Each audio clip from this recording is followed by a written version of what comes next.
There's a moment most people never talk about, a quiet, almost invisible moment when you realize you are watching yourself ruin your own life in slow motion, not dramatically, not all at once, but through tiny, repeated decisions you swore you would never make again.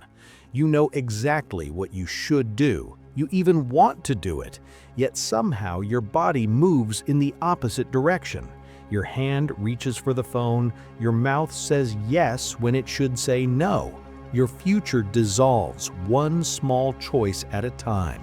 And the most disturbing part? You are fully aware of it while it's happening. This video is not about motivation. It is not about discipline. It is not about becoming a better version of yourself. This is about something far more unsettling.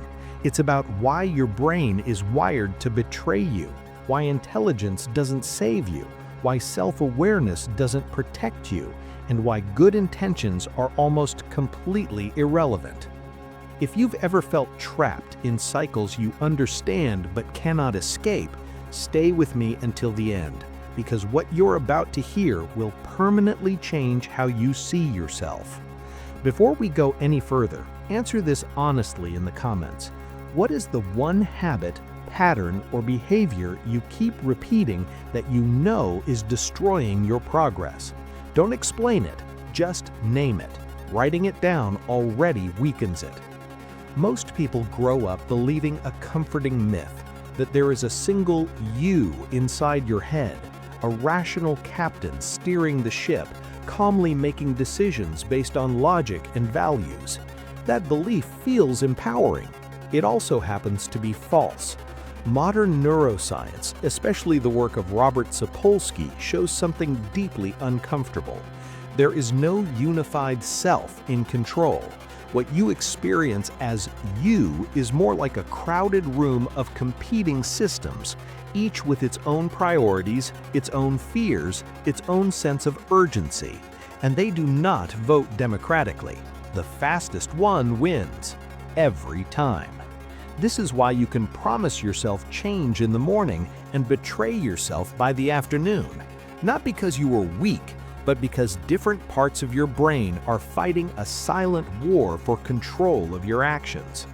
On one side is your prefrontal cortex, the part that plans, delays gratification, imagines futures, and understands consequences. It wants long-term rewards, meaning, growth. On the other side is the limbic system, ancient, emotional, fast, and ruthless. Its job is simple: avoid discomfort now, seek relief now, survive now. It does not care about your goals, your values, or your potential. It cares about reducing tension in the next 5 seconds. 5 seconds. And here's the problem. The limbic system reacts before you are conscious. By the time you decide to procrastinate, the decision has already been made. Consciousness is just the press secretary explaining it afterward. That's why you feel confused, frustrated, even ashamed. You think you chose this. You didn't. Your brain did. And then it lied to you about why. I'll start tomorrow. I'm too tired today. This isn't the right time. These are not thoughts. They are justifications generated after the fact. Your brain isn't failing you. It's executing a program written millions of years ago. A program designed for survival in a world of predators, scarcity, and immediate danger. A world where long-term planning could get you killed. In that world, the cautious, pleasure-seeking, energy-conserving brain survived, and that is the brain you inherited. This means something radical. Your brain is not designed to help you succeed. It is not designed to make you fulfilled. It is not designed to help you find purpose. It is designed to keep you alive with the least possible effort. Comfort over meaning, safety over growth. Now pause for a second. To understand why you keep undermining your own future, you need to travel backward, far before deadlines, emails, and self-help books, back to a time when thinking too much could literally get you killed. For over 99% of human history, survival depended on speed, not reflection. The people who paused to overthink a rustle in the bushes didn't pass on their genes. The ones who reacted instantly did. So evolution rewarded brains that acted fast, avoided discomfort, conserved energy, and prioritized immediate rewards. Long-term planning was a luxury few could afford. Your brain is the result of that brutal filtering process. It is not outdated by accident. It is outdated because evolution only cares about reproduction, not relevance. Now place that brain into the modern world, a world with infinite food, endless stimulation, zero predators, and expectations that require sustained focus for years. Writing a book, building a career, maintaining a healthy relationship. These are not survival problems. They are abstract, delayed, invisible challenges. And your brain does not perceive them as urgent. In fact, it perceives them as threats. Why? Because they involve uncertainty, effort, and discomfort. To your limbic system, discomfort equals danger, so it intervenes. It pushes you toward distraction, toward pleasure, toward avoidance. Not because it hates you, but because it thinks it's saving you. This is what Sapolsky calls evolutionary mismatch, a perfectly functioning brain in the wrong environment. Imagine trying to use survival instincts built for the savannah inside a casino. Bright lights, constant rewards, no natural stopping points. That's modern life. Social media, ultra-processed food, streaming platforms, notifications, they all exploit the same neural circuits that once helped you survive famine and predators, except now those circuits are being triggered constantly. Your brain is being hacked, and the worst part, it doesn't feel like an attack, it feels like comfort. This is why you don't just procrastinate once, you build a life around it. This is why bad habits don't feel like choices anymore. They feel automatic, because they are. Every time you choose the easy reward, dopamine reinforces that pathway. The brain learns, it adapts. What starts as a decision becomes a reflex, and then a personality trait. I'm just not consistent. No, your brain is consistent, perfectly so. It is doing exactly what it has been trained to do. Now here's a question I want you to answer in the comments, and don't overthink it. When was the last time you chose short-term comfort over long-term benefit, even though you knew better? Today? Yesterday? This week? Awareness is the first crack in the system. Dopamine plays a central role here, but not in the way most people think. It's not the pleasure chemical, it's the anticipation chemical. It doesn't care about satisfaction, it cares about pursuit, and it is brutally biased toward immediacy. The closer the reward, the stronger the signal. That's why a notification beats a life goal. That's why scrolling beats studying. Your brain discounts the future, literally. The farther away a reward is in time, the less value it has neurologically. This is called temporal discounting, and it explains almost everything. It explains why you abandon projects halfway, why you self-sabotage relationships when intimacy deepens, why you trade long-term stability for short-term relief. You're not choosing badly, your brain is miscalculating value, and it was designed to. So if the brain is wired this way, what hope do you have? A crucial one, because while you can't remove these systems, you can outsmart them. Not through force, not through motivation, but through design. And this is where most people fail. They try to fight biology with willpower. That's like trying to stop a river with your hands. You don't fight the current, you redirect it. Before we move on, if this explanation is changing how you see your habits, hit the like button. It signals that this kind of deep, uncomfortable truth deserves more reach. And comment this: do you feel more compassion for yourself right now, or more urgency to change? Both reactions are valid.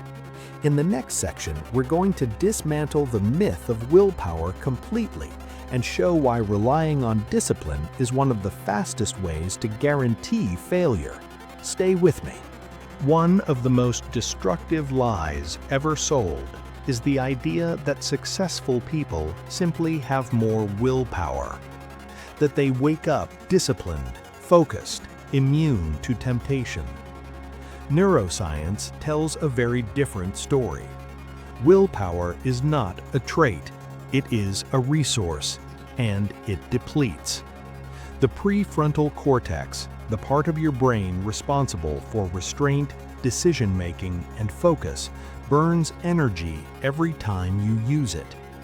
Every choice, every resisted impulse, every moment of forced concentration drains it further. This is why you can be productive in the morning and useless at night. Not because you became lazy, but because your executive system is exhausted. Sapolsky shows that decision fatigue is not psychological weakness. It is a metabolic reality. When energy drops, control drops. And when control drops, the limbic system takes over. Autopilot engages. Comfort wins. This explains a painful pattern. You plan your day with ambition. You promise yourself you'll work, train, create, and then life happens. Messages, interruptions, small decisions. By the time you sit down to do what matters, your brain is already spent, and then you blame yourself. This is tragic because the problem was never you. It was the timing. High performers understand this intuitively. They don't rely on willpower, they rely on structure. They reduce decisions, they automate habits. They remove temptations before they appear. Not because they are stronger, but because they are strategic. This is a critical distinction. The battle against self-sabotage is not won in the moment of temptation.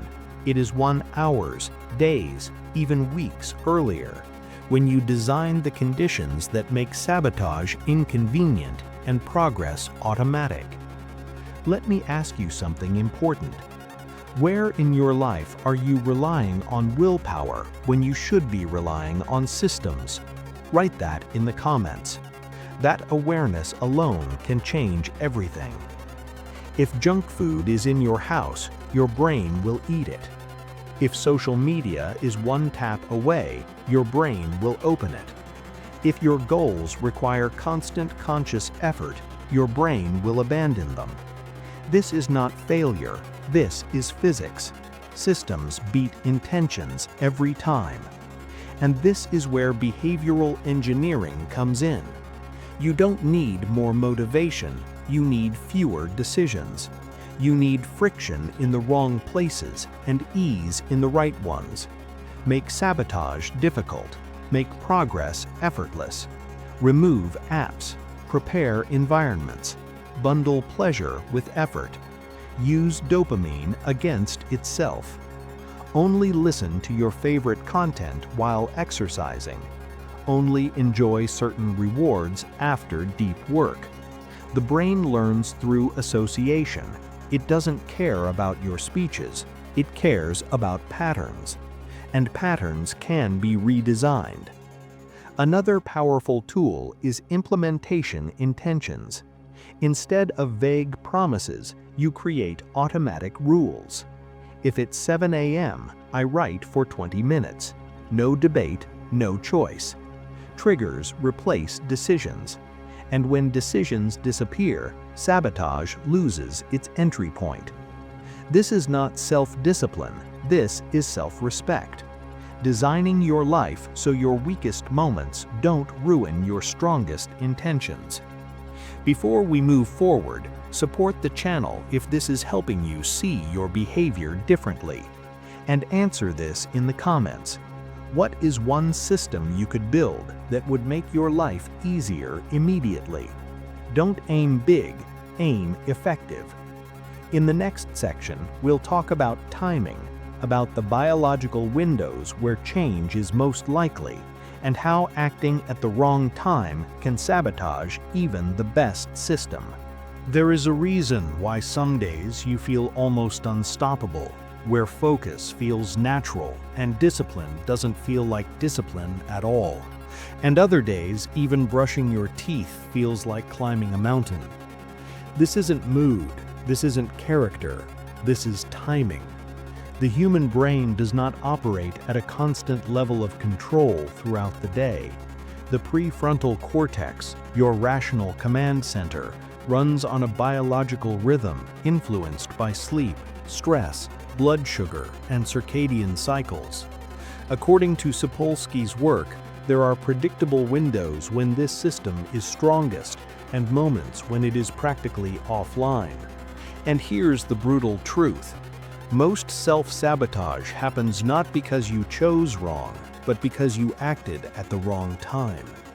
Early in the day, for most people, the brain has the highest capacity for restraint, planning, and effortful focus. This is when long-term thinking is neurologically cheaper. But what do most people do with this window? They donate it to distractions, notifications, emails, news, other people's priorities, tiny decisions that feel harmless but quietly drain executive energy. By the time you finally turn to what matters, the part of your brain that could help you succeed is already exhausted, and the limbic system takes over without resistance. This is why you feel like two different people in the same day. Morning you has ambition, evening you has excuses, and you keep believing the lie that evening you is the real you. It's not, it's just the tired one. The solution is not to push harder later, but to protect earlier. This requires something deeply uncomfortable in modern culture: boundaries.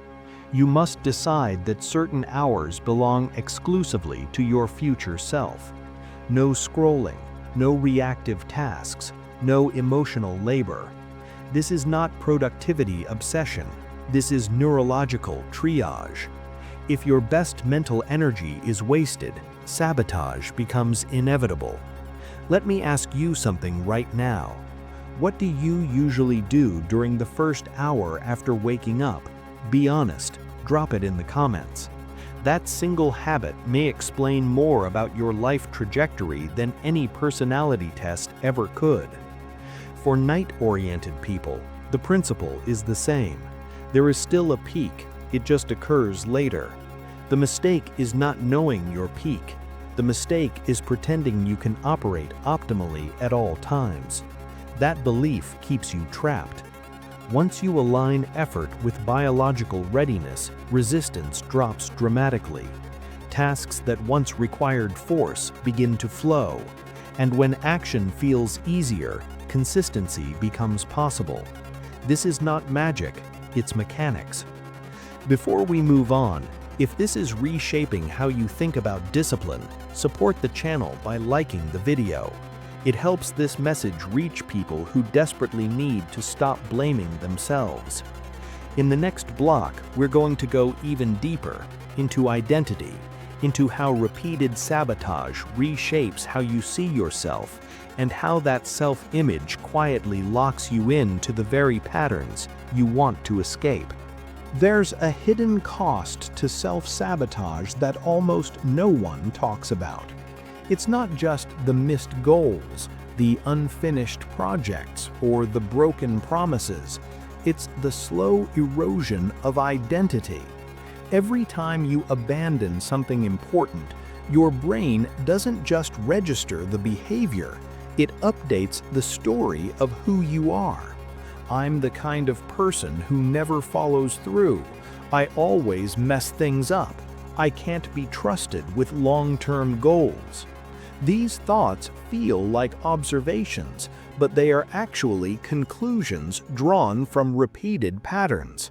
And once identity forms, behavior follows automatically. This is where sabotage becomes self-sustaining. You're no longer just fighting impulses, you're fighting a narrative about yourself, and narratives are powerful. The brain prefers consistency over truth. If you believe you are undisciplined, your brain will subconsciously act in ways that confirm it. This is called identity-based reinforcement, and it's one of the most dangerous traps of all. Sapolsky's work helps us see why this happens. The brain is constantly predicting. It uses past behavior to anticipate future outcomes. If past attempts ended in failure, the brain lowers the expected value of effort. Motivation drops, resistance rises, not because you are incapable, but because your brain is trying to conserve energy by avoiding wasted effort.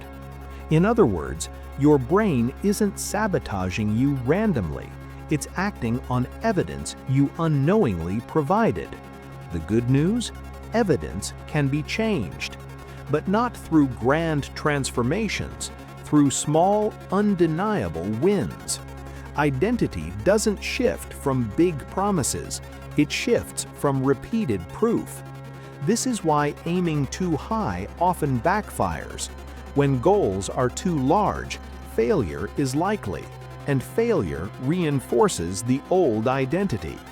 The smarter move is to shrink the target until success is almost guaranteed. 10 minutes of focus, 1 page written, 1 message sent.